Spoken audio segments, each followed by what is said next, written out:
嗰個監獄卧底啊嘛，咁就係再加上再往後啲就佢嘅父親就發現屍體，咁變咗就 trace 到落去嗰度咯。咁你話至於而家嗰隻雕，你嘅意思係阿龍 Sir 認得嘅雕定咩嘅意思？呢個問題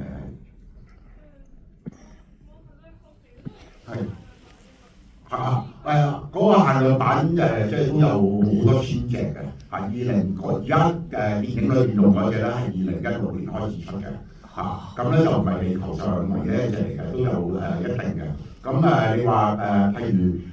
有冇指紋喺嗰度啊？咁其實有嘅，得部就得嘅，咁佢又經過啦，咁我選擇咗部咯。咁同埋就嗰個另外個戲都係想做出一個感覺咧，起碼喺戲電影完嗰1分鐘有人係死咗冇人知嘅，嗰個就係二嘅啦。咁你話如果呢個電影嗰個時間線會繼續落去咧，又冇機會揾到啦，咁亦都係可能有嘅，但亦都係可能冇。就係其實就係想講有人死咗冇人知。純粹係想表達個感受嘅。我諗因為我翻查嘅3次，頭咧第一次其實我係睇真係個故事非常之好，咁同埋頭15分鐘之後其實已經唔記得咗阿邊啦、譚耀文啦、AK 啦，因為完全係代入咗個角色入邊。咁另外亦都係阿優導，因為之前我一直好中意睇紀錄片，即係之前你嘅伊波拉病毒啊，或者的士判官啊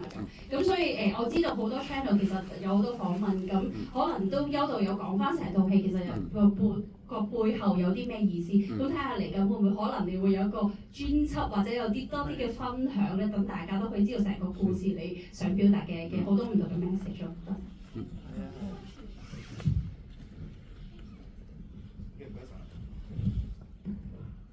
我想問導演咧，嗰個戲裏邊咧，而家話佢要去蒙馬特擺檔啦咁樣，咁但係我前2晚咧就睇 YouTube 睇到有個導演同埋兩個 Anson 咧一個嘅標準咧，導演好似講過蒙馬特嗰度咧有啲含義係咪？講兩個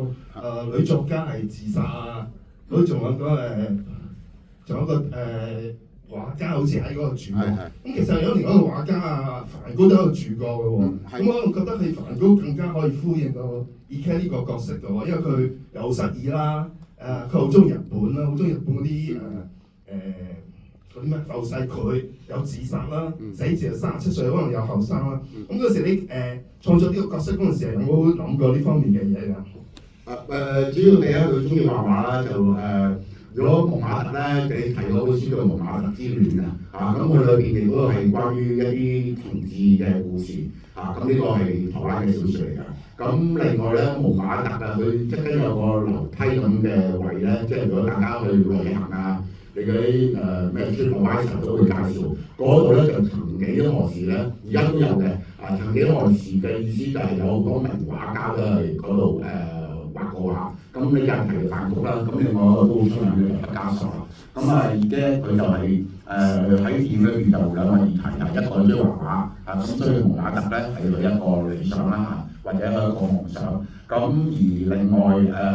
就係亦都關乎死亡啦，即係如果講入雕嘅話嗰啲咁。